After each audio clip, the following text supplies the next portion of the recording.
ရုတ်တရက်ဆိုသလိုပဲလူတယောက်ရဲ့နှလုံးဟာရင်ဘတ်ထဲကနေအပြင်ကိုထွက်လာပြီးတရုတ်တုံးနဲ့အကျယ်ကြီးခုန်နေပါတော့တယ်။သူဘာမှမလုပ်နိုင်ခင်မှာပဲအဲ့ဒီနှလုံးဟာပူဖောင်းနှလုံးလိုပောက်ကွက်သွားပြီးသူလည်းနေရာမှာတင်ပွဲချင်းပြီးတေဆုံးသွားခဲ့ပါတယ်။စုံထောက်တွေဖြစ်တဲ့ဆန်းနဲ့ဒင်းတို့ဟာသူတို့ရဲ့တက်တန်းတစ်လျှောက်မှာဒီလိုမျိုးထူးဆန်းတဲ့ဖြစ်ရမျိုးတစ်ခါမှမကြုံဘူးတာကြောင့်အဲ့ဒီလူရဲ့ရင်ဘက်ကစမ်းကြဲတဲ့ပေါက်ကြီးကိုကြည့်ပြီးအတော်လေးအံ့အားသင့်သွားကြပါတယ်။အဲ့ဒီနောက်မကြာခင်မှာပဲနောက်ထပ်ထူးဆန်းတဲ့မတော်တဆမှုတစ်ခုထပ်ဖြစ်ပြန်ပါတယ်။လူတယောက်ဟာအိမ်ကောင်မိုးပေါ်ကနေခုန်ချပြီးကိုတက်တေဖို့စူးစမ်းခဲ့ပေမဲ့သူအောက်ကိုငုံမကြည့်မချင်းလေထဲမှာထူးထူးဆန်းဆန်းမျောနေခဲ့ပါတယ်။အဲ့ဒါတွေကကာတွန်းလောကရဲ့ရောက်သွားသလိုမျိုးဖြစ်နေတာပါ။နောက်ထပ်ဖြစ်စဉ်ကတော့ပိုတောင်ဆန်းပါသေးတယ်ဘန်တစ်ခုမှာဓာပြတိုက်မှုဖြစ်ပွားခဲ့ပြီးဓာပြတွေဟာနံရံပေါ်မှာစက်တကာမင်းအောင်တစ်ခုကက်ကအဲ့ဒီနံရံကိုဖျက်ပြေးပြီးလွတ်မြောက်သွားကြပါတယ်လုံခြုံရေးဝန်ထမ်းတားမရအောင်လဲသူ့ကောင်းပေါ်ကိုတန်လေးတဲ့တံပေတုံးကြီးတစ်ခုကိုပစ်ချလိုက်ပါတယ်အဲ့ဒါကနမီကြီးကာတွန်းလေးကအခန်းတစ်ခန်းတိုင်းမှာပဲဒီဖြစ်ရဲ့၃ခုလုံးကိုစုံစမ်းစစ်ဆေးကြည့်တဲ့အခါမှာတော့အဲ့ဒီမတော်တဆမှုအလုံးဟာဖျက်လို့ခေါ်တဲ့အဘိုးအိုတယောက်ရဲ့ပတ်ဝန်းကျင်မှာပဲဖြစ်ပျက်နေတာကိုတို့သိရှိခဲ့ရပါတယ်တကယ်တော့ဖျက်ဟာအစွမ်းထက်တဲ့စိတ်တန်ခိုးရှင်တယောက်ပါဒါပေမဲ့သူကသူငယ်ပြန်ယောဂခံစားနေရတာကြောင့်တနေ့ကုန်ကာတွန်းတွေပဲထိုင်ကြည့်နေတတ်ပါတယ်သူ့ရဲ့စိတ်ဝေဒနာအခြေအနေကြောင့်သူတွေးသမျှတွေဟာလက်တွေ့ဘဝမှာတကယ်ဖြစ်လာရတာပါ TV မှာသူကြည့်သမျှတွေကအပြင်မှာတကယ်ဖြစ်ပျက်လာပေမဲ့အလှည့်ပြောင်းကတော့ဖျက်ဟာဒါတွေကိုတမင်တကာလုပ်နေတာမဟုတ်ပါဘူးတစုံတယောက်ကသူ့ကိုအသုံးချနေတာပါအဲ့ဒါကတော့ဖျက်နေထိုင်တဲ့ဘိုးဝါရေးတာကဒါရိုက်တာပဲဖြစ်ပါတယ်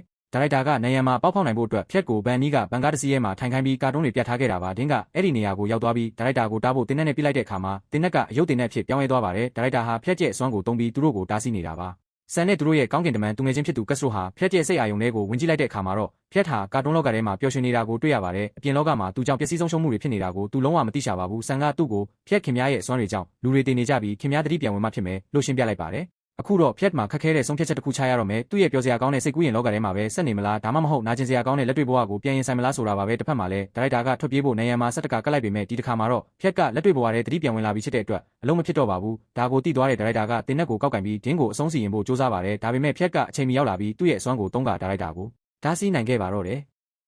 ရုတ်တရက်ဆိုသလိုပဲလူတယောက်ရဲ့နှလုံးဟာရင်ဘတ်ထဲကနေအပြင်ကိုထွက်လာပြီးတရုတ်တုံးနဲ့အကျယ်ကြီးခုန်နေပါတော့တယ်သူဘာမှမလုပ်နိုင်ခင်မှာပဲအဲ့ဒီနှလုံးဟာပူဖောင်းနှလုံးလိုပောက်ကွက်သွားပြီးသူလည်းနေရာမှာတင်ပွဲချင်းပြီးတေဆုံးသွားခဲ့ပါတယ်စုံထောက်တွေဖြစ်တဲ့ဆန်းနဲ့ဒင်းတို့ဟာသူတို့ရဲ့တက်တန်းတစ်လျှောက်မှာဒီလိုမျိုးထူးဆန်းတဲ့ဖြစ်ရမျိုးတစ်ခါမှမကြုံဘူးတာကြောင့်အဲ့ဒီလူရဲ့ရင်ဘက်ကစမ်းကြဲတဲ့ပေါက်ကြီးကိုကြည့်ပြီးအတော်လေးအံ့အားသင့်သွားကြပါတယ်အဲ့ဒီနောက်မကြာခင်မှာပဲနောက်ထပ်ထူးဆန်းတဲ့မတော်တဆမှုတစ်ခုထပ်ဖြစ်ပြန်ပါတယ်လူတယောက်ဟာအိမ်ကောင်မိုးပေါ်ကနေခုန်ချပြီးကိုတက်တေဖို့စူးစမ်းခဲ့ပေမဲ့သူအောက်ကိုငုံမကြည့်မချင်းလေထဲမှာထူးထူးဆန်းဆန်းမျောနေခဲ့ပါတယ်အဲ့ဒါတွေကကာတွန်းလောကရဲ့ရောက်သွားသလိုမျိုးဖြစ်နေတာပါနောက်ထပ်ဖြစ်စဉ်ကတော့ပိုတောင်ဆန်းပါသေးတယ်ဘန်တစ်ခုမှာဓာပြတိုက်မှုဖြစ်ပွားခဲ့ပြီးဓာပြတွေဟာနံရံပေါ်မှာစက်တကာမင်းအောင်တစ်ခုကက်ကအဲ့ဒီနံရံကိုဖျက်ပြေးပြီးလွတ်မြောက်သွားကြပါတယ်လုံခြုံရေးဝန်ထမ်းတားမရအောင်လဲသူ့ကောင်းပေါ်ကိုတန်လေးတဲ့တံပေတုံးကြီးတစ်ခုကိုပစ်ချလိုက်ပါတယ်အဲ့ဒါကနမီကြီးကာတွန်းလေးကအခန်းတစ်ခန်းတိုင်းမှာပဲဒီဖြစ်ရဲ့၃ခုလုံးကိုစုံစမ်းစစ်ဆေးကြည့်တဲ့အခါမှာတော့အဲ့ဒီမတော်တဆမှုအလုံးဟာဖျက်လို့ခေါ်တဲ့အဘိုးအိုတယောက်ရဲ့ပတ်ဝန်းကျင်မှာပဲဖြစ်ပျက်နေတာကိုတို့သိရှိခဲ့ရပါတယ်တကယ်တော့ဖျက်ဟာအစွမ်းထက်တဲ့စိတ်တန်ခိုးရှင်တယောက်ပါဒါပေမဲ့သူကသူငယ်ပြန်ယောဂခံစားနေရတာကြောင့်တနေ့ကုန်ကာတွန်းတွေပဲထိုင်ကြည့်နေတတ်ပါတယ်သူ့ရဲ့စိတ်ဝေဒနာအခြေအနေကြောင့်သူတွေးသမျှတွေဟာလက်တွေ့ဘဝမှာတကယ်ဖြစ်လာရတာပါ TV မှာသူကြည့်သမျှတွေကအပြင်မှာတကယ်ဖြစ်ပျက်လာပေမဲ့အလှည့်ပြောင်းကတော့ဖျက်ဟာဒါတွေကိုတမင်တကာလုပ်နေတာမဟုတ်ပါဘူးတစုံတယောက်ကသူ့ကိုအသုံးချနေတာပါအဲ့ဒါကတော့ဖျက်နေထိုင်တဲ့ဘိုးဝါရေးတာကဒါရိုက်တာပဲဖြစ်ပါတယ်